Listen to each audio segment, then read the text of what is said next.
Welcome to this edition of the Intermodal Logistics Podcast. I'm Kevin Baxter, joined by my typical co-host, Shelli Austin, InTek Logistics President, but also today, my guest for this episode. You're always a guest in the room. Always a guest, that's right. It's sort of like home and guest at exactly. the same time. Yeah. At any rate, Shelli's got a couple of things coming up where she's going to be talking about the industry, how it's doing at this point in the year. And we figured we'd share some of what she's going to be saying. It might not be the same thing, but some of the same types of content that we're going to be talking about with you, our viewers / listeners. So little sneak peek. Yeah. There you go. And like practice and all that kind of stuff. I can always use extra practice. I don't think you need practice, but still. So setting the stage, we're in September. And so that's about 3/4 of the way through the year. And on a 30,000 foot level, how would you say intermodal is doing right now at this point in 2025? Well, I would say it's not doing as well as what we had all hoped. Unfortunately, we are technically in what is still the peak season. I would do air quotes on peak because it's not what we have seen in the past for a peak. But we have seen some tightness in the, the West Coast and there is some constrained capacity. So unfortunately, I'm not sure it's going to be the strong peak that we all would like to see kind of reset our market. But we are living through that right now. It feels like things are starting to level off a little bit, Kevin, though, and we'd hoped that it would, be a little bit stronger and continue on a little bit longer. But in as far as what we kind of feel and what the numbers project, it doesn't seem like it's going to last much longer. Yeah. So you bring up peak because this is one of the main sort of seasons of freight, and it hasn't really felt like a peak in a while anyway. We had the pandemic, which was like nonstop peak for a while. That was definitely nonstop. Though it's starting to become a more distant memory now. It is. And those were, it's bad when we say those were the good old days. Yeah. That's really sad. Mm-hmm. Yes. Yeah. And we had before that, things were starting to look not so great for a little bit. And then after that peak period of a couple of years really died down, it's kind of continued to be hanging around this soft period. Last year when we were talking around this time, there were a lot of numbers and feelings sort of suggesting that maybe by now this year we'd be back in a normal peak. But that obviously hasn't happened. Yeah, I mean, it's funny because back in the day, I'm aging myself, but when, early on in the intermodal industry, we would have this I feel like it was pretty routine and you could predict. It had some predictability on the seasons of freight and when peak would come through. And it may be, a little bit different on how long peak lasted, but it definitely was impactful. And unfortunately, again, I'm not sure if it was, a little bit before COVID, but let's just say since COVID, we really haven't seen any of that predictability. Everybody talked about, well, let's get back to the norm or what's the new norm. And there's no norm, except for Cheers, maybe. But there just really hasn't. R.I.P. George Wendt just a couple months ago. Right? That's right. So there really hasn't been a chance to get back to that predictability, and so it's created this flux in our industry where people are having to change the way they do their buying patterns, change how we're reacting to the solutions for those different buying patterns, and so I think that everybody's just trying to figure out how to adjust to this. Yeah, the unpredictability is not really great for anyone. I mean, you think, okay, it's been soft-ish for a few years now, so that should make it simple for shippers to go like, oh, okay, and we got nice. The rates are going to stay down, and we can just keep riding this wave the whole way through. But there's so many little fits and starts mixed into all of that really makes that not so easy to do. Yeah, I think it's challenging just for the shippers as well. I mean, yes, the rates have been low and that's something attractive to them, but they can't, the problem is they can't bank on that, and things are changing all the time. So you may be able to to live the low rates for a while, and then something else changes, and then you have to readjust. So whereas everybody typically would do, annual RFPs or contracts and such, and I think they're still trying to do that and get back into that. Mm-hmm. But when things change so drastically, it creates that tension and that forced nature to do something different than what you would do in a regular annual basis. Yeah. And so that's creating everybody's anxieties to constantly have to chase on changing what they do, adjusting how they do their pricing, adjusting where the capacity is. That network balance is just not there. And when you don't have that balance, then you have all this segmentation in the market that creates a lot of uncertainty. Mm-hmm.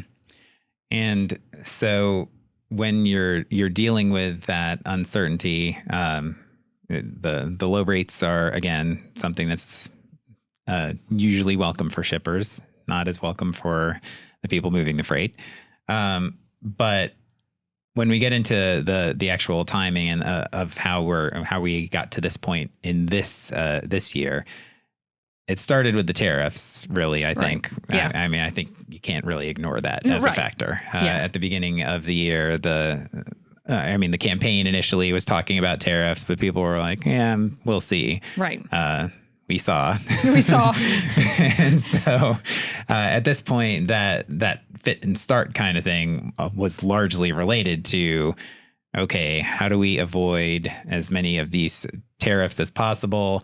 How do we get some certainty as to when we have our inventory?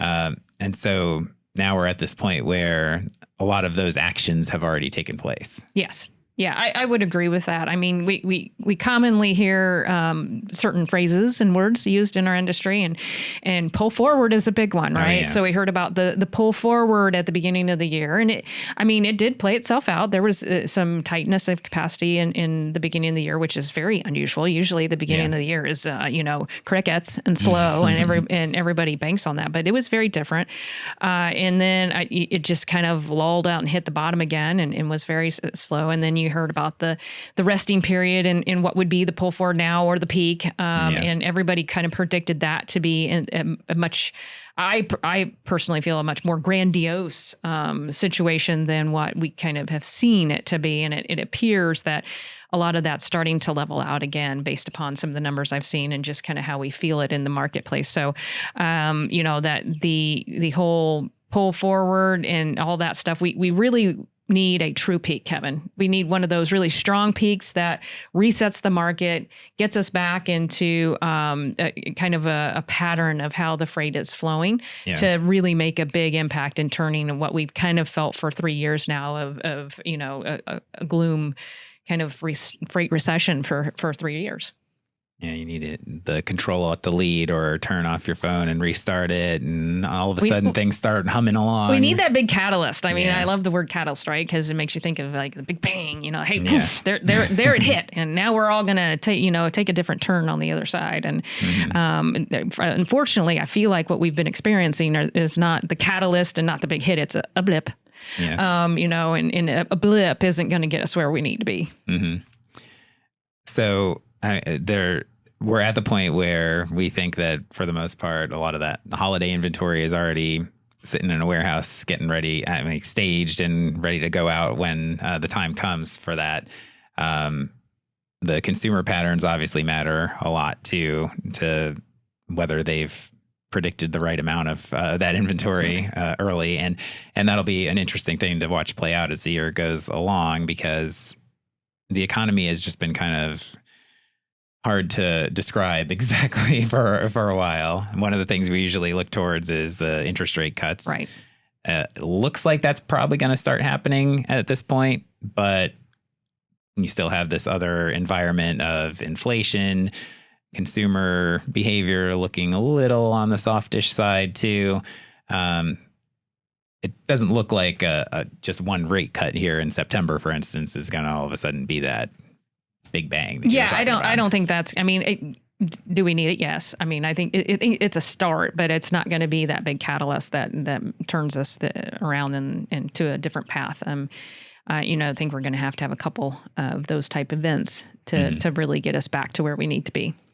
There's still this sort of general feeling of we're almost to something better. I mean, just the other day, the logistics managers index is always a good sort of barometer of how people are feeling.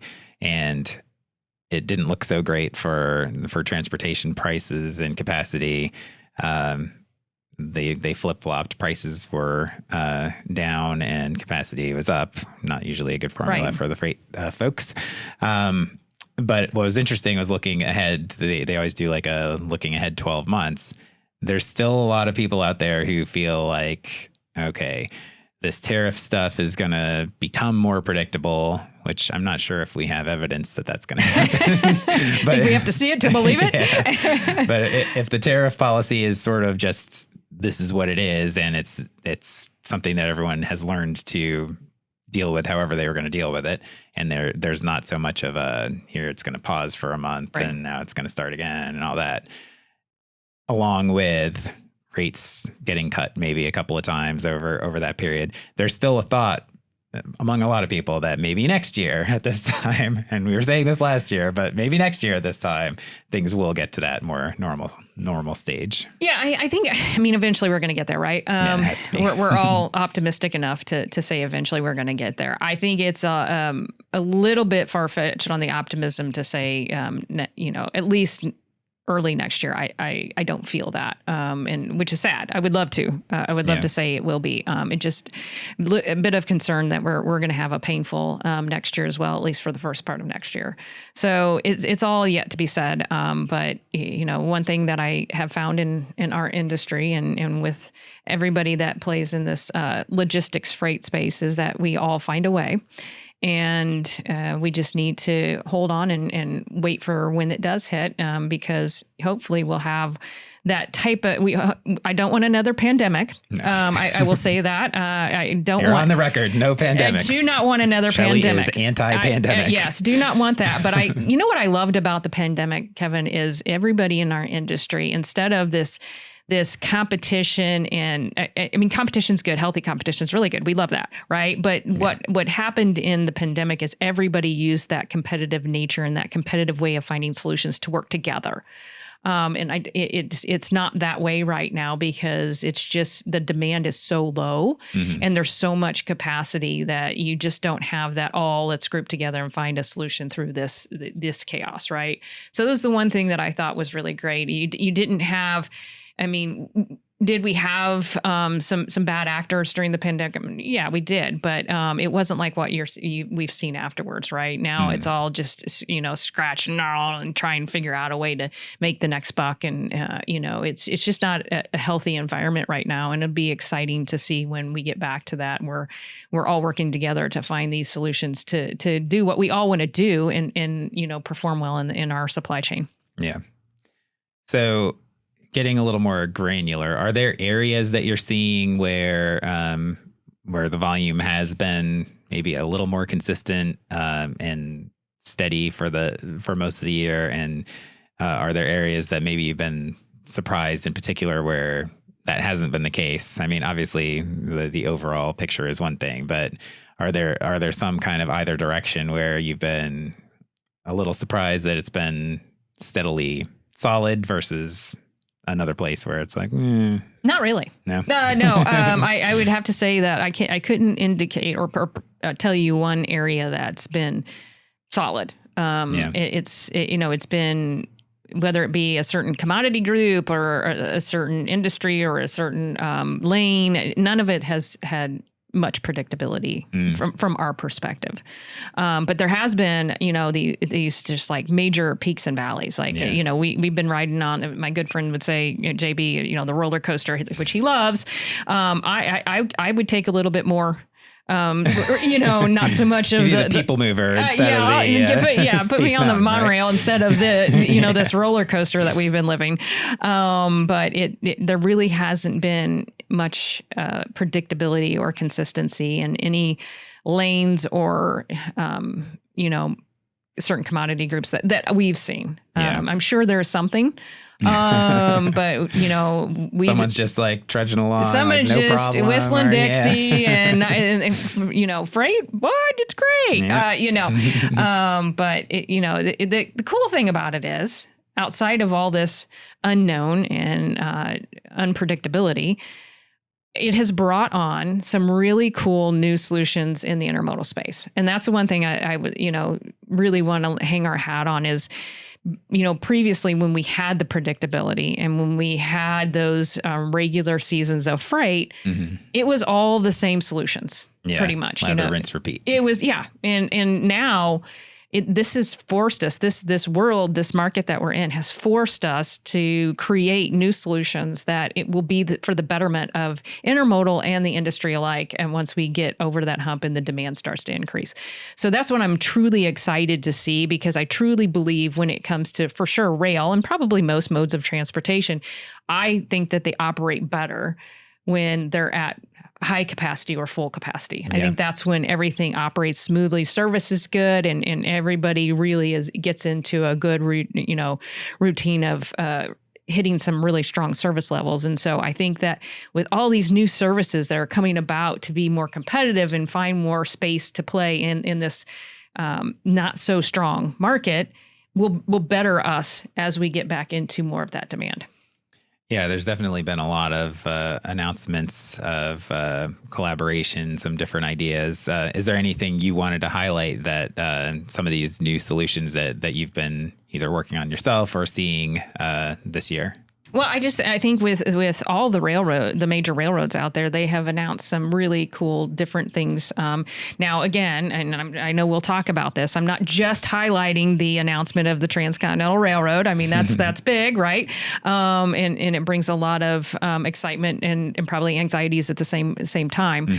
But just other things and new services that are getting offered, new ramps that are coming on, new, not new ramp, well, same area for the ramp, but a new ramp that has more technology to better how the in and out goes. I mean, just all these different things that give us, and I'm speaking mostly to intermodal because that's where we play and that's where we spend most of our time.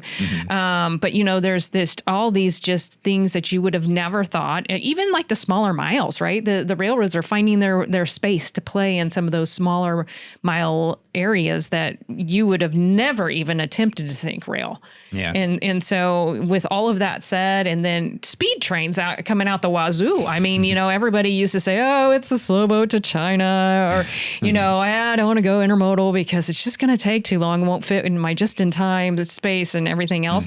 I mean, we've got trains that are meeting truck transit. If not, sometimes even quicker than that. I know we have some that we work with that, say from the West Coast to Chicago or from the West Coast to Dallas, we think it just in-gated and all of a sudden, oh, there it is. It's ready to deliver. So I think all of that, put that together, it puts us in such a great space to really perform when the demand does increase. Yeah, I mean, that's a good sign that all of the carriers out there, the providers, are thinking ahead and using this time to, maybe we're not as busy as we would like to be, but we're going to be more ready than ever when that busyness does come back. Absolutely.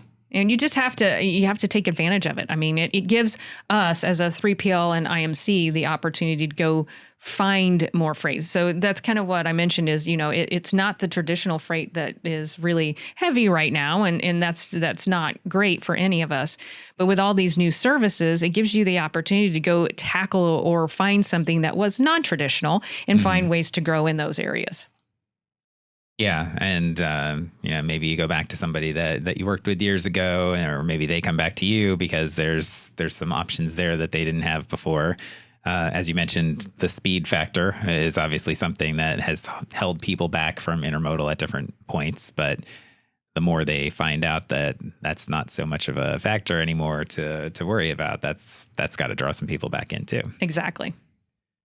So you mentioned it. Well, let's just jump into the merger, because that's obviously sort of the biggest news in the industry. It even kind of knocked truck out of the headlines. For it did for a little while, didn't it?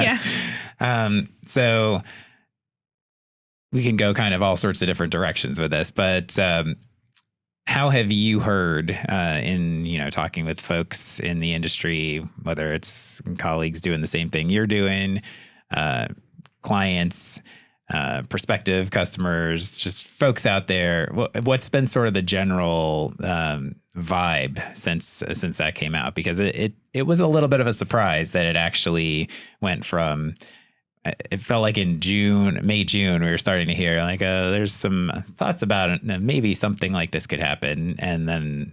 But there were a lot of barriers to it happening. Right. And then all of a sudden, like just a few weeks later. Oh yeah, it was super quick, which I honestly, I don't think any of us thought that would happen that quickly. I think that, first of all, there's, as I mentioned before, there's a lot of excitement, some pretty cool things that can be said for that. And then there's also a lot of anxieties and a lot of concerns about how that will impact, our future business and how we handle our business to perform for the customers. Yeah. I think in one of the positives that I'll bring right out of the gate is it's very hard to find things to reach the shipper community to make them more excited about intermodal and rail if they're not fully into it. So people that may have never used it before. And one of the things that I think this announcement did for our industry was hit those different shipper communities that would have never thought about rail before. Yeah. We've had some folks just, come out and say, hey, I heard about this transcontinental railroad and we never used rail before. Is that something we should be looking at? And it shocks me that there are still those types of, that customers and shippers out there that have never tried the intermodal solution before. So I think that's a positive for our industry, is something so exciting and so newsworthy that it brings light to people that have not tried the service. I think that's extremely positive. Where the anxiety and the concerns may come is, one of the things that we value as being an intermodal provider, a 3PL, an IMC, is that we can do just about anything, putting the puzzle pieces together to provide the best service for our customer. And with doing that, part of that is just the flexibility to be able to use multiple railroads to put those pieces together and make that happen. With the transcontinental, that becomes one railroad instead of you having the option to put the multiple pieces together. Yeah. Now we probably still will have the option. It's just going to be a different environment of how that occurs and how that will play out with how we could, execute that. So I think that's a lot of where that thought process is how will that look once that occurs, and how will we still be able to be as flexible as we want to be to perform for our customers, utilizing all the tools. That's the big point, right? In our industry and in the 3PL world, is we want to use every tool that we can to perform for the customer instead of them just having one option. Yeah. That's the logistics part of 3PL. Yes, it is. There obviously when UP and NS they work with IMCs, because IMCs are the ones who get the freight on the rails for intermodal. So I'm sure there's got to be some discussion among folks there and with IMCs about maybe how this is going to look in a couple of years. Have you heard anything yet on that front, or is that sort of developing as time goes along? Yeah, I think it's definitely going to develop as time goes on. But the railroads are very smart. They want all the business that they can get, and so they do value the IMC community. They do value what we bring to the table as far as helping the customers get on the railroads. It just is a matter of what that picture is going to look like. So there's still discussions and I think everybody is bringing the concerns to the table, which are very valid. But this is going to take time. And there's going to be a lot of developments as it takes its process and works through the steps. And we'll learn, all of us will learn more about how it's going to work and how our solutions will come together once we get through a few more months and see how everything develops. I think it's interesting that you point out the transcontinental service idea maybe was not even something that people were thinking about before with railroad. I mean,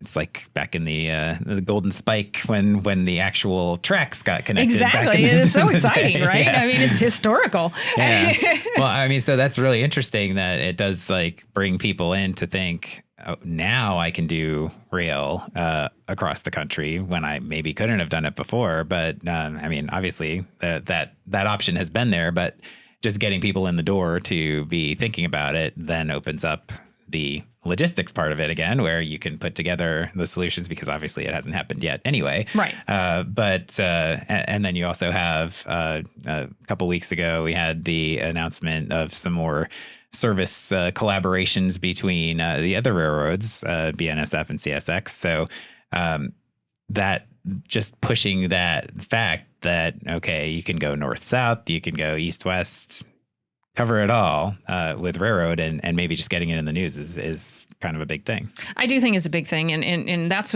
kind of what I alluded to, Kevin, is that, with all this uncertainty and distress in our market, it's bringing about some really cool things. And these announcements from the railroads to push forward and give more solutions to still ultimately compete with truck. I mean, that's what we have to look at, right? Is a lot of what the transcontinental should bring about with it is still that improvement on service and time in transit to compete with truck. Yeah. And so as we continue to see these announcements, whether it be a transcontinental or whether it be the agreement between, the BNSF and the CSX, which are, great through services, I think in the end, it's giving us the opportunity to have a lot more solutions for our customers in where they need to put on intermodal service, and give us that opportunity to, take some more of the truck traffic off the roads and put it on the railroad. And there have been a lot of collaborations in the past. I think it is interesting though, because it does seem like even that BNSF CSX announcement got a little more play than sometimes those announcements get. Yeah. Probably again because of the fact that the merger announcement was out there, and so it's another development sort of in that down the tracks from that. Absolutely. Yeah. And I will say that there has been some really strong service already with the railroads on, west to east and east to west.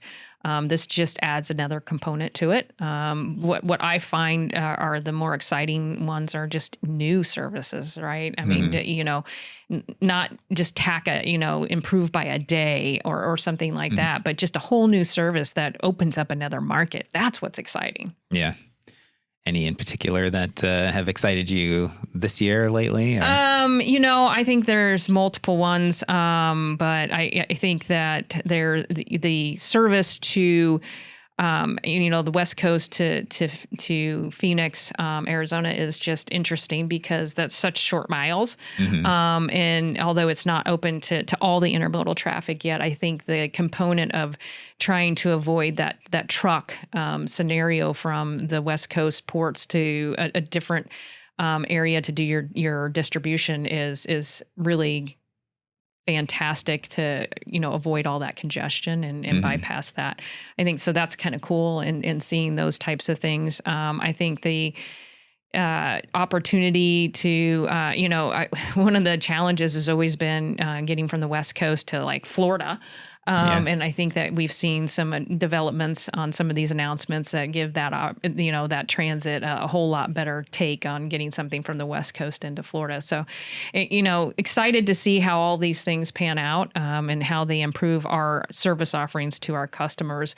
Again, we all have to focus on those areas where somebody may have not been.